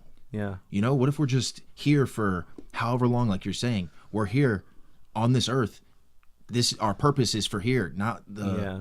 There might be something on the other side. Oh yeah, Absolutely. I'm just saying. What if there's not? What if there is? If there's not, then it means you have to hold on to life even harder. Yeah. You know what I mean? You gotta make life more amazing because like Take the problem with advantage a lot more. of the Middle East and certain religions, even with the old samurai, it was like they were always living for the afterlife, like the Egyptians. You know, we're preparing for this life is too tough. It's filled with struggle and death and illness and all these things. But the next life, you're gonna be wealthy, beautiful, free, and you're gonna be a king. Didn't they say that for the terrorists? That they're like, oh, we're going in, we're Yeah, it's gonna a fly promise these for the planes in. afterlife. It's Yeah. very Egyptian-like. We've been doing this for, well over 4,000, 6,000 years. What a fucking existence for that person, you know? My Yep. purpose in life is to fly this plane Yeah. into this tower. And that's it. I'm waiting for the afterlife. Yep, waiting for this Like, other you life must to have begin. some shitty... You think they were drugged up, or they were just... That was their Some of mentality? them were. Some of them just were. They were soldiers, and they were willing to die. They weren't like were like raised to go do that necessarily. They were wanting to live. If they didn't, there wasn't a war, they weren't going to do that. Yeah. But they were like, hey, this was the thinking at the time. Well, we'll kamikaze. It's sad. That's why I don't get like the people that go to prison, or like even the suicide bombers that strap the bombs to themselves. Right. Like, me and you have this mindset to where we're like, so like, life is so precious, you know, we don't know what's going on after this. Yeah. And we're wanting to make the most of our short time here, like you were saying, with the ups and downs and stuff. Sure. And these people are fucking walking into buildings, blowing themselves up. That's the irony too with suicide, is like, we're not getting out of here alive. No one is. It's like being on a roller coaster that's going to end eventually when it runs into a wall, and you go, I'm going to jump out now. Yeah. Well, wait, you're going to hit a wall. Yeah. It will. You're not beating anything. You're just jumping out early. You know. I mean, granted, the people that do that they're suffering tremendously. Yeah. But a lot of that suffering is a perception thing too. It's so easy to lose perception on what's sacred, and that's what I believe. Like the redefinition of what's sacred. Like, what is sacred? I mean, what does that mean? What is sacred? And can sacred things be sacred if they're hurtful to other people? I don't think so. I think sacred is sacred. Yeah. So you could say the sacred matrimony of marriage, not for gays. I keep going back to that because it's very contradictory. How is that a sacred thing if it's not available for all humans? Then that's not really sacred. And not in the way you think it is. Sacred in your heart feels sacred. Yeah. Feels special. Mm-hmm. We got to get back to that. Yeah. And, I've argued with a lot of atheists, and I've said, don't throw the baby out with the bathwater, because there is something profound going on here, and we don't need to name it anything, and we don't have to put a dogma to it, and we don't have to get crazy with it, but we don't have to run the other way. And a lot of atheists that I found, I think they're coming out of that. I feel like atheism is changing now, and they're a little bit more relaxed. At first, it was sort of like antithesis to Christianity's oppressive forcefulness, as it's had for so many years, Right. and people just getting this, shit shoved down their throat on every direction. Well, good Christian, what is a good Christian?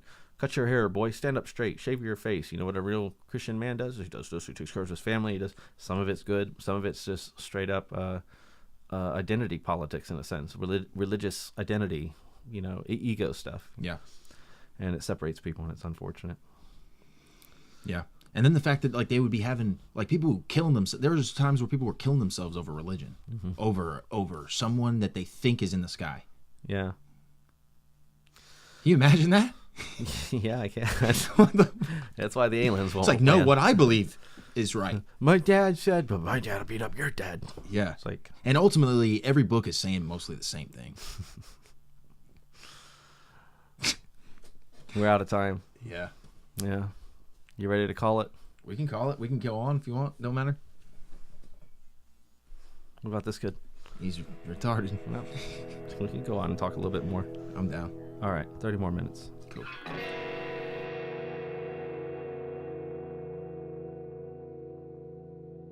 I'll never be with him. And it's like, all right, you know what I mean? I think that's a huge deal. So if one of your, if you're not religious and your girl is super religious, it's not gonna work. Right. It unless she's like, because if you're a real hard Christian, her life goal is gonna be to try to convert you. Right. And all if the you're, time. And so it's just gonna be a constant battle. Yeah. Of like, no, babe, no, I'm not gonna go. I'm not gonna do this. What would you do if you were with a girl and she became a drug addict or something, and then she got, better, and Yeah. she got into religion and it helped save her, but then she was left with this religion. She traded one addiction for another, in a way. Damn. But I you don't go, know. hey, this saved her life. She might have died. Is it just a hope thing? I don't know. I'm just saying, in your situation, if she's like, I don't know, man. and she started, wanting you to go to church. I'd be encouraging for her. I think that whatever's you know what I mean? Like whatever's helping her, I'd encourage her to hey, if she's doing better, she's not on heroin, cool. You know, like Sam Harris and them have Richard Dawkins have this attitude of like, you can believe in religion, but you should know it's bullshit, kind of a thing. You know, and they kind of see it like their obligation to tell people. And some people say it's like, you like to go to little kids and tell them the Santa Claus not real too. They go, well, this is a different situation. And at some points, yeah, kids should know Santa Claus ain't real, because if they grow up thinking Santa Claus is real, it's a problem. It's a problem. Yeah. It's what we call psychotic. Yeah. You know? Mm-hmm. So that makes you wonder, like, if you could bust their bubble, but it's helping them, would you? And, you know, the good part of you says, well, if it's helping them, no, I don't want to ruin their progress. But, and the other part of you says, but you know how weak that progress is. You know how they're not finding anything for themselves, you know? Yep. They're not thinking for themselves. They're not feeling in their heart what's right. Mm-hmm. They're just following a program. And yeah, that's easy. It's so much easier. You know, like Islam is basically I was just listening to this interview with, like, I think it was Sam Harris, and he was talking about how, like, Islam is the total program. You know, it's everything. It tells you how to eat, what to eat, when to eat, how to sleep. You know, all these, it gives you everything. What kind of work to do, how to pray, how to love. I mean, it is everything. It literally says, here is how you live. Here's your manual. And people can say, well, the Bible does that, but not like the Quran does it. It covers everything, every area in your life that you could ever have a question or concern about. And that kind of gets scary, because then it's like, you know, wow. It's easy though, and it's very appealing, especially when you're having, you know, trouble with finding your way in life and creating healthy patterns and behavior and lifestyles, you know. Well, if you're living by the book, then I don't think they're trying to do that. Well, as I'm saying, it's hard enough already. So if you're someone who's struggling with it, your diet, your relationships, your belief, your sense of purpose, your existence, and then you meet someone and they go, oh, I can answer all those questions. Because, you know, like I was listening to like Osho and some of these spiritual, you know, even guys from the East, you know, different spiritualists, and they would say like gurus. And they said people would come to them, they always just say stuff, oh, you know, guru, how do I, you know, what should I eat? Tell me what to eat, please. Oh, guru, tell me, when should I sleep? How many hours a day? Should I sleep at night? Should I sleep 4 hours in the morning and then 4 hours later? I mean, give me a program. Mm-hmm. No, they won't give them anything. But it's always astounding to the gurus that that's what it is. They just know it. It's like the psychotherapy of like Eastern people that are advanced in Eastern spiritualism, you know. They know that people are coming to them and they want a program. Tell me, how do I think? How do I love? What's right? What's wrong? When should I eat? When should I sleep? You know, what's appropriate sex? What's appropriate careers? Is it okay to have dreams? What's the future? What's, you know, yeah, it's very easy to have robotic. And then, you know, if things go wrong, you blame this guy down below. And if things go right, you praise the guy above. It's easy. It's super easy. But it's almost like the Matrix. It's like living a simulation versus the life that's actually harder to live, is you controlling your primal instincts, you know, whether it's drugs, sex, power, whatever it is. It's like, it's you finding meaning in life. It's you finding a purpose or establishing a purpose in life. Right. It's you overcoming demons. It's you learning when you should go to bed. It's you learning when you should, what you should eat. How should you eat? Should you eat shellfish? Can you eat pork?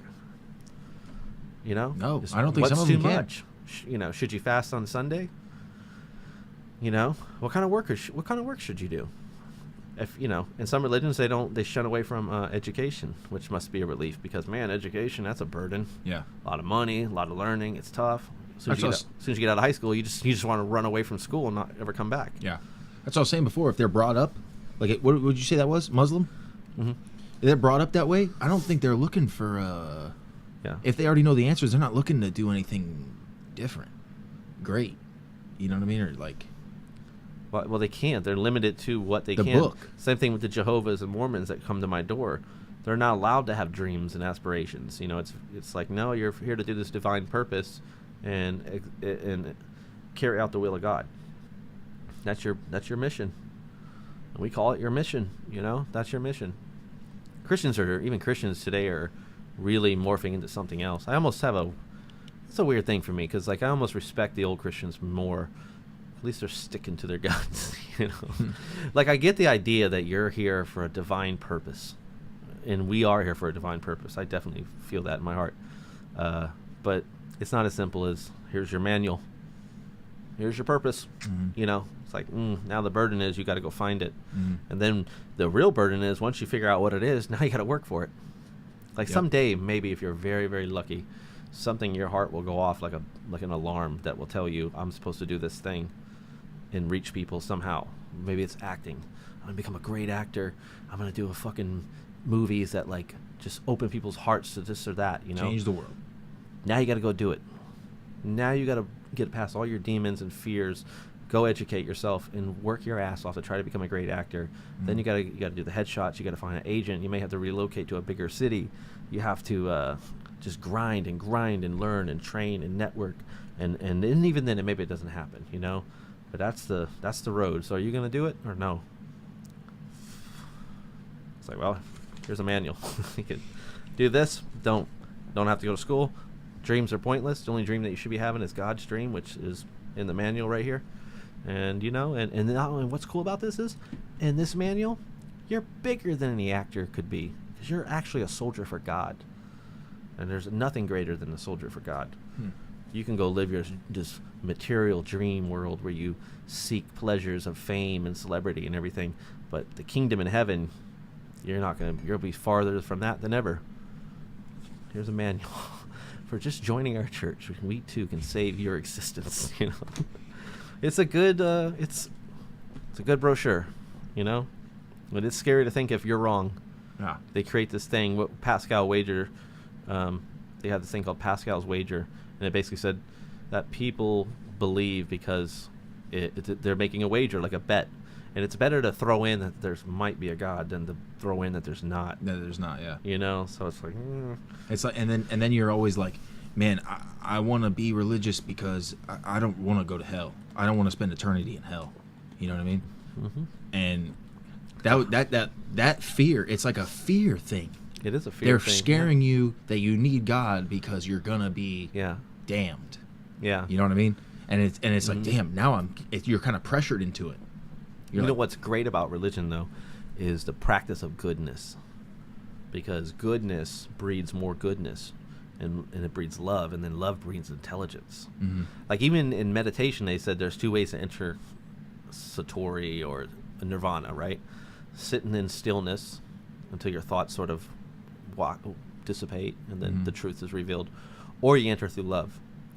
And Sufis, they danced and they loved and they wrote poetry and they made love. Tantra was a religion on sex. Did you know about that? Tantra? No, I don't know. Yeah, it's this religion of sex. It's a religion on sex. An Eastern religion. It's meditation through this union with this other person. It's not like sex, dirty sex. It's like making love to a woman you love is the highest, closest thing to God you're ever going to probably experience. And they practiced entering consciously into this into making love, and on such a higher level that your souls merged and became spiritual. Wow. Pretty powerful. I don't see that church anywhere. There's not one of those now. It's not one of those on the corner. No, absolutely not. Wow. There should be, but yeah, you can enter into through love. So, oh man, love's the first thing to go out the window when people join religion, though. It didn't become narcissistically self-satisfying. But through practice of goodness, repetitiously, it's like you keep stumbling back to love. If you go work in a kitchen in Christmas and you're pouring soup for homeless people, helping them. You give a homeless man money. Right. You drop off clothes to a shelter or whatever. You feel it in your heart. It's like, this was right. This was good. And it feels great. It's like, it's a jolt of like something, it's a little dopamine, it's a little self-serving and everything, but there's underneath all of that, there's something very human in it, spiritual, and through practicing that over and over, you just become better people. That's science. Yeah. Scientifically proven. You become better people. Mm-hmm. Now, I'm not bashing. I don't like to, when we get on here and talk about, I'm talking about the spiritual look of it and stuff like that, kind of like what you're saying. I'm not saying anything against Christians or people that believe in anything, you know, because I know a lot of Christians. They're super good people. They do that. They give back, and a lot churches do a lot of good. Yeah. Shit ton of good, actually. Yeah. Like way more good. Like they organize their good. You know what I mean? Like they're saying, oh, we're gonna be feeding the homeless, or we're gonna be doing this, or we're gonna be doing that. You know, it's like they do a lot of good. Yeah. I think that the core of it isn't it's not enough to be to prove. There's so much corruption in it, and there's a lot of corruption. So even these people that are, you know, pouring soup into a homeless man's bowl on Christmas morning, still are picketing that, you know, you shouldn't have to sell a cake to a fag. Yeah. You know, or this is the one true path, and therefore, you know, the world will never truly reach a collective state of nirvana, to borrow that term again, until everybody is on path with God, and we can't all be on path with God until we're all Christians, or Muslims, you know, or Catholics, or whatever, you know, whatever your thing is. And that's what I have a problem. What I call non-inclusive religions. You know, it's this way, baby, or the highway. You know, and I go, no, we're past that. We got to stop thinking like that. It's time for a new religion. But the problem is when you break that tenet, when you make it for everyone and you start being like a wiggle room, then everything starts to fall apart. It only works when you're really confined tight into this machine of what it does. And if you practice doing good and abstaining from alcohol and improper things, your life quality will improve. That's a fact. You know, on the other hand, you will be denied a lot of experiences and you'll suffer at the same time. If you limit who you can be friends with and who you rut with and who you run with, you're going to limit your experiences greatly. And then when you start dealing with people that come from just one ideology, one way of thinking, like I only associate with the Mormon Church, it's like, okay, well now you know you're kind of undergoing evolution a little bit, like you're disconnected from the whole earth. That's an extreme. Yeah, it really is extreme. Well, it's the same with Muslims, you know, and all Christians. A lot of people feel there's like extremists in all of them. Absolutely. Yeah, but some are way more extreme than others. Oh, yeah. I mean, Christians and Muslims and Mormons and Jehovah's, they all believe their version of God's right, and there's a mission. There's a war being fought on earth, and we're all supposed to convert the non-believers. They all believe that. I get so tired of talking to people that want to walk that down. You know, that's where I'm like, look, if you're going to be a Christian, be a fucking Christian. When I was a Christian, I believe that. I believe we're doing divine work here. There's a war between heaven and hell going on, and God's trying to exercise his will on earth, and we need to get everybody on board. Yeah. That was the Gospels. The good news is what the Gospels meant. The good news was to tell everyone, if you get on board and you do this, good things are going to happen. And we're going to save the earth, and we're going to save all the souls. I mean, you can't get any higher than that. You know, it's something out of you know, a movie or something. It's like, wow, you can't be a bigger hero than to be a religious, you know, a priest or something like that. Yeah. It's quite amazing when you think of the bigger story. But most people, they like walk it down. They go, well, Christianity is just this idea. And it's like, no, then you're not practicing it. I would say not. And especially your convictions against gays, you know, having buying cakes in your store or something, it starts to seem so much more silly if you don't believe that you're here for a divine purpose to exercise the will of God, and there's a war between heaven and hell going on, and that everyone must be converted to this one way to save our souls. Then it makes sense. Then I can't get behind you, but I understand it. I understand your thinking. If you don't buy that part, then what the hell are you doing? Just making it up as you go? Yeah. What is it all about at that point, you know? It's just about you not liking gay people? Is that what it is? Because that's really what I think it is. Gay people make me feel uneasy. Well, that's your fucking problem. Welcome to Earth. It's 2019. Who is anybody, religious, not religious, who is anybody to tell someone else anything about anything they're doing? Right. You know what I mean? Like, you like guys? Okay, great. Yeah, you like women? Great. Are you affecting my life at all? No. Yeah. What does it matter? Why are people fucking bitching and moaning about dumb, because they all have stupid shit? A philosophy on the good life and how to reach the good life, you know? And some of them think drugs, alcohol, women, premarital sex, all these type of things remove you from achieving the good life. That's their philosophy. And that's why they feel so strong in their convictions to say, in part, you know, you're wrong, and you need to, you ought to be acting right. You need to shape up, buddy. Ship out, you know. Yeah, it is. I mean, that's the attitude. It's very subtle, but I never lose sight of it. I know what I'm looking at when I talk to a religious person. You know, I know it. I've been through it. And there's a lot of parallels with the truth. And I always say this to Christians, that the devil mixes truth with lies, you know? And that's a very important concept to understand. Yeah. And then you have to differentiate for yourself. You have to find a way to... And you know how you do it? There's a filter. There's something like you filter coffee grains, like you get the good stuff and leave the grains behind, and then you filter it through your heart. That's what Jesus said, you know. That's what all the prophets, all the gurus, and all the wise men have said. Weigh it against your heart, not your mind. Weigh it against your heart, and then you tell me what's right. And I tend to follow that. I tend to follow that. I think that's our insurance to be good people, personally. Yeah. Sometimes it's very contradictory. You know, someone cheats on you, do you forgive them? There's an analogy of a war criminal, a Nazi, right? He goes to South Africa, escapes Nazi Germany, becomes a religious man, has a church, takes care of a village of people, hundreds and hundreds of people. He feeds them, he shelters them, he heals them. He's basically boomed this economy through his own hard work and sacrifice. He totally changed his life around and became a good person.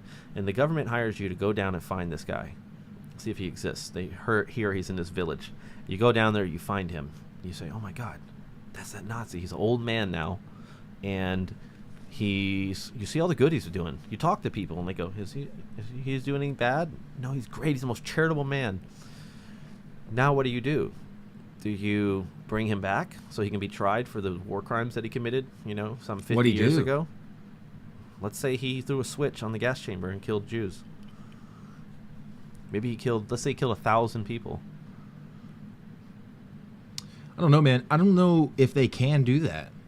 But what I'm saying is, maybe there's no right or wrong definite answer to that. Yeah. But what I'm saying is how you come to that conclusion, in my opinion, is through your heart. Because if you analyze things, it's very tricky. Your mind can be deceptive. Yeah. And based on what you're basing it on, what other thing you're using to help you come to that answer, if that thing's corrupt or wrong in any way, then your answer is wrong. Yeah. So your instinct, your heart, is the only thing that you can really trust, And you go, how do I feel about that? Man. That's a hard one. It would be, it'd be really hard. That's super hard. Because there was a psychologist who theorized that our moral basis, we evolved through learning through society, norms, other people. Religion, other people. And then he theorized there was this higher level. It was like, he called it like an enlightened area zone, so to speak, a self-actualized zone where you just inform yourself what's right or wrong. And he said on that level, and Timothy Leary talked about this too, with circuits of morality. And he said on that level, what you find that might be right very well could go in opposition to the laws around you. Yeah. Oh, now what are you going to do? Now what are you going to do? You know what I mean? Say back in civil rights era, you had a store and you sold, a grocery store, and they told you for some reason, let's say they said you can't sell water to black people. And someone comes in so thirsty, just, dehydrated, and they need water. And you got to go, I know the law says not to. I can get in trouble, but I want to help this person. So what do? Of course you're going to help them. If you weigh it in your heart, then you help that person. Yep. And if you weigh it in your mind and what's legal, then you won't.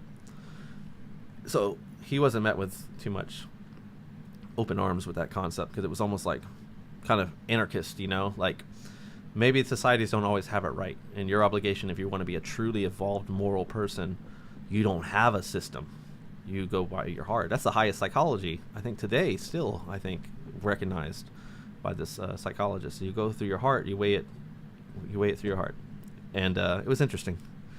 It's an interesting concept, the idea that we can surpass laws and being told what's right and wrong and just inform ourselves, even in the light of other people telling us it's wrong. Yeah. You know what I mean? Mm-hmm. That's kind of like that one bit we did with, you asked me if I would own slaves. Mm-hmm. And I didn't really know. I didn't understand the answer based off of if you were born in a different area, that you would or you wouldn't. But you said that there's something that you think there's something. And I agree 100%. Yeah. That there's something inside of all of us, that something in our being would look at anybody being beaten and say, this isn't right. You know what I mean? Or whipped or like treated wrong. Yeah. There's something, whether you were raised racist or whether you were raised not racist, there's something in your being that shows you, that tells you, that's like, this isn't right. You know, it's like there's something's going on. I got to do something. Or it's like, it's about you like having the courage to speak up or not. And I really believe everybody who had in those situations felt it. Yeah. And they made a conscious decision to override it. Had to. Yeah, fuck it. It's the law. Own slaves. They're our property. We can do that. That's the norm. But like I was telling Jimmy and you guys, you know, there was plenty of people at that time that were fighting against slavery. Oh, yeah. There was many people. There wasn't like everybody did it. No, everybody didn't do it. I think something like less than 20% of people had slaves, and they were really wealthy people. So, no, not everybody did it. And at that point already in history, for hundreds and hundreds of years, if not thousands, in other cultures, they'd already discontinued it. Yeah. The Buddhists weren't having slaves. Mm-hmm. You know what I'm saying? It wasn't a concept that was like, well, old Buddhists had slaves. No, Buddhists had Buddhist slaves. ever. Never. It's not part of. It was never part of the program. You know. Yeah. Of course, things are complicated, and you know, living back then under that, you can understand where people could own slaves. So it wasn't like condemning those people. I think it was more of a business move. But it would be fascinating to go back and see how they rationalized the horrible treatment of human beings. Yes, it's insane. I think it'd just be labor costs. Like if you went back and actually looked at it. No, I know that, but I meant rationalize internally in their hearts. Oh yeah. How do you do that? It's like I don't want to force when I walk into the gym, and the girl behind the counter goes, "Hi." I don't even want her to do that if she doesn't mean it. Yeah. Like I feel uncomfortable immediately. Like, oh god. Yeah. That's dreadful when your boss tells you have to fucking do something and interact with people on a fake.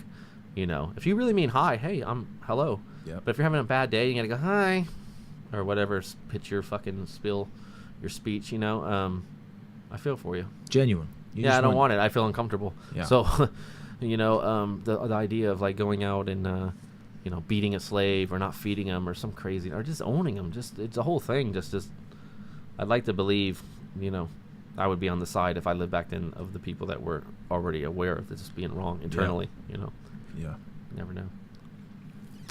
You have people like Washington, great men, quote unquote, great men that owned slaves and seemed to think it was all right. Oy vey. Oy vey. Yeah, I guess. We need a new religion, Bo. I'd say. It's time. Bill Hicks always talked about that. He said the reason that the world's in such a fucked up state, and this is 20, 30 years ago, he's saying this. The reason the world's in such a fucked up state is that the world major belief systems are failing.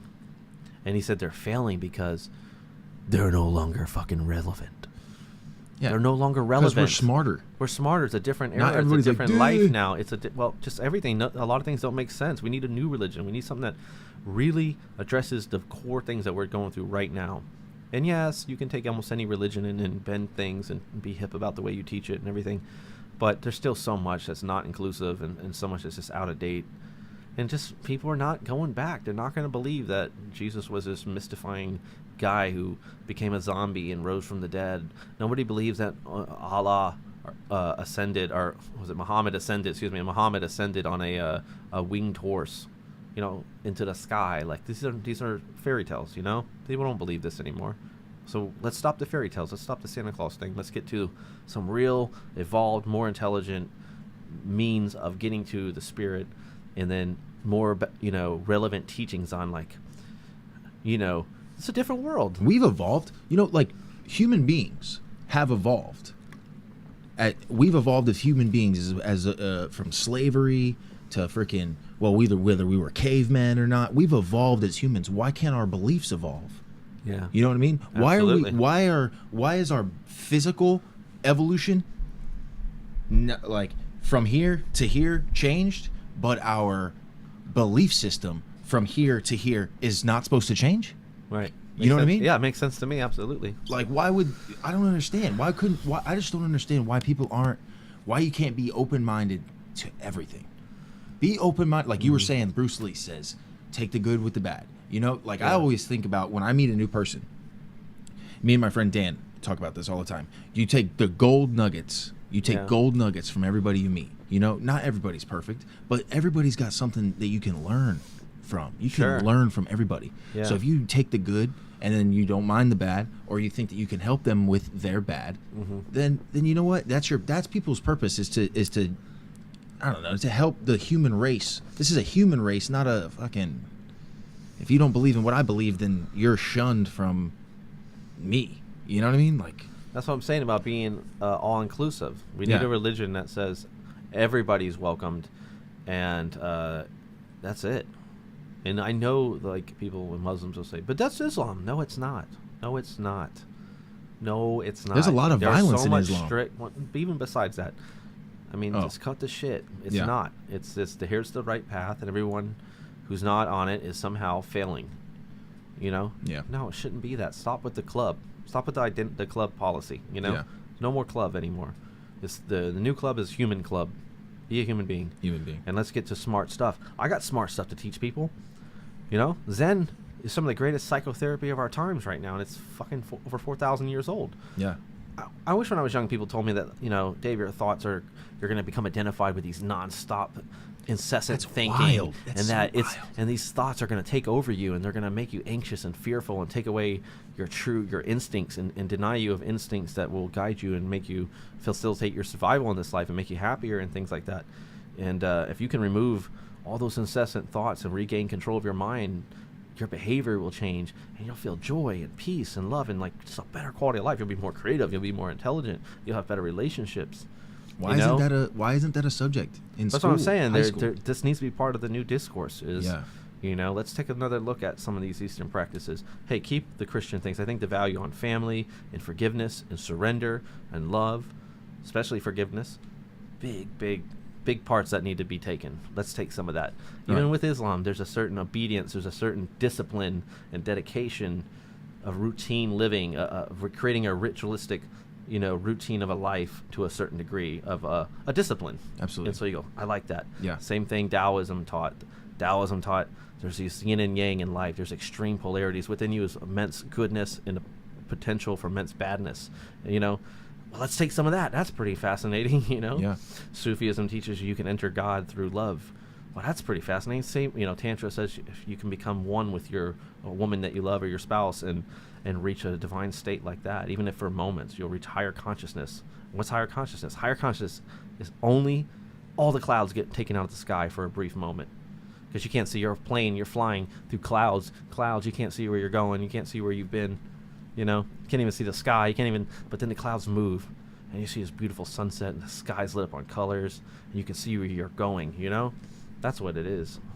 And then you're always like reaching and trying to get back to that. You're always trying to get back to that, yeah, even if you can stay for moments, it's worth it if it makes you a better person. Yep.